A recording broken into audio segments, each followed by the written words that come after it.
കുംഭമേള അവിടുന്ന് കുറച്ച് ദുഃഖകരമായിട്ടുള്ള വാർത്തകൾ വരുന്നുണ്ട്. ഏകദേശം 30ഓളം പേര് മരണപ്പെട്ടു എന്ന് പറയുന്നു. ബോഡീസൊക്കെ സോഷ്യൽ മീഡിയയിലൊക്കെ കാണിക്കുന്നുണ്ട്. അപ്പോൾ ഇത് എന്ത് കൊണ്ടാണ് ഇത് സംഭവിച്ചതെന്നുള്ളതൊരു തിരക്കാണ്. ബേസിക്കലി അതെല്ലാവർക്കും അറിയാം, തിരക്കാണെന്നുള്ളത്. പക്ഷേ ഞാൻ 25-ാം തീയതി സാറ്റർഡേ ഞാൻ കുംഭമേള പോകുമ്പോൾ ഞാൻ പറഞ്ഞിരുന്നു, അവിടെ വലിയ തിരക്കൊന്നുമില്ല, വലിയ ആൾക്കാരൊന്നും അവിടെ കാണാനില്ല.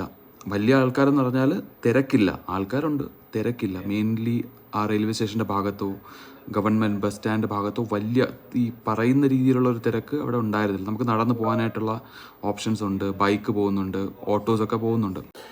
അപ്പോൾ എൻ്റെ അനുഭവം നിങ്ങളുമായിട്ട് ഷെയർ ചെയ്യാൻ വേണ്ടിയിട്ടാണ് ഞാൻ ഇങ്ങനൊരു വീഡിയോ ചെയ്യുന്നത് കേട്ടോ. ഓവറോൾ എൻ്റെ യാത്ര എങ്ങനെയായിരുന്നു എന്ന് നിങ്ങളുമായിട്ടൊന്ന് ഷെയർ ചെയ്യാം. ഞാൻ അവിടെ ഏകദേശം ഒരു 12:30 മണിക്ക്, വാരാണസിയിൽ നിന്ന് 10 മണിക്ക് ഞാൻ യാത്ര തിരിച്ചു. നിങ്ങൾ കണ്ടായിരുന്നു, ഒരു ഗവൺമെൻറ് ബസ്സിൽ, ഒരു ചെറിയ ഗവൺമെൻറ് ബസ്സിലാണ്. 12:30 മണിയായപ്പോഴേക്കും ജൂസി റെയിൽവേ സ്റ്റേഷനിൽ നിന്ന് ഏകദേശം 2 കിലോമീറ്റർ മാറി ആ ബസ് നിർത്തി ആ ബസ് സ്റ്റോപ്പിൽ. പിന്നെ അവിടെ നിന്ന് ഏകദേശം ഒരു 8-9 കിലോമീറ്ററോളം ഞാൻ നടന്നിട്ടുണ്ടാവാം ഘാട്ട് വരെ. ഒരു 8-9 കിലോമീറ്റർ അത് ഞാൻ ചൂസ് ചെയ്തതാണ്. എനിക്ക് വേണമെന്നുണ്ടെങ്കിൽ ഓട്ടോയിൽ പോവാം, അല്ലെങ്കിൽ ബൈക്ക് ഓപ്ഷൻസ് അവൈലബിൾ ആയിരുന്നു. 100 രൂപ കൊടുത്തു കഴിഞ്ഞാൽ അവർ ആ ഘാട്ടിൻ്റെ അടുത്ത് വരെ നമ്മൾ എത്തിക്കും. പക്ഷെ നടന്നു പോകണം എന്നുള്ളത് കൊണ്ട് ഞാനത് ചൂസ് ചെയ്തില്ല, ആ ഓപ്ഷൻ ചൂസ് ചെയ്തില്ല.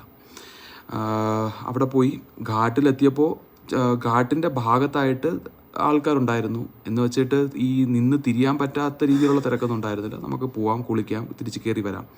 പക്ഷേ എൻ്റെ കയ്യിൽ ബാഗൊക്കെ ഉള്ളതുകൊണ്ട് ഞാൻ എന്ത് ചെയ്തെന്ന് വെച്ചാൽ കുറച്ച് സേഫ് സൈഡ് ഞാൻ അവിടെ നിന്നൊരു വള്ളം സർവീസ് അവർ പ്രൊവൈഡ് ചെയ്യുന്നുണ്ട്. നിങ്ങൾക്ക് ത്രിവേണി സംഗമം നടക്കുന്ന, അതായത് ആ ഭാഗത്ത് പോകണം എന്നുണ്ടെങ്കിൽ വള്ളത്തിൽ കയറി ഈ നദിയുടെ ഒത്ത നടുക്ക് അവർ നിർത്തിത്തരും. അവിടെ നമുക്ക് നിന്ന് കുളിക്കാനൊക്കെ ഉള്ള ഓപ്ഷനുണ്ട്. അപ്പം ഞാൻ എൻ്റെ ബാഗ് വള്ളത്തിൽ വയ്ക്കാമെന്നുള്ളൊരു ഓപ്ഷൻ ഉള്ളതുകൊണ്ട് ഞാൻ 500 രൂപ കൊടുത്തിട്ട് ഞാൻ അവിടെ എത്തി.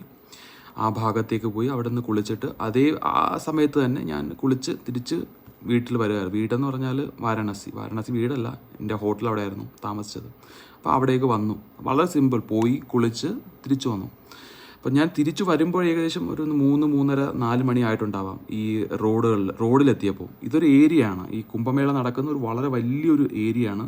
ഈ ഏരിയയിലേക്ക് വന്നെത്തുന്നത് ഈ റെയിൽവേ സ്റ്റേഷനിൽ നിന്ന് വരുന്ന റോഡ് നോർമൽ റോഡ്സാണ്. അപ്പോൾ ഈ ഭാഗങ്ങളിലാണ് ആക്ച്വലി എനിക്ക് തോന്നുന്നു ഞാൻ അന്ന് പ്രതീക്ഷിച്ചത് കഞ്ചഷൻ വരാൻ സാധ്യതയുള്ളത് ഈ റോഡുകളിലായിരുന്നു.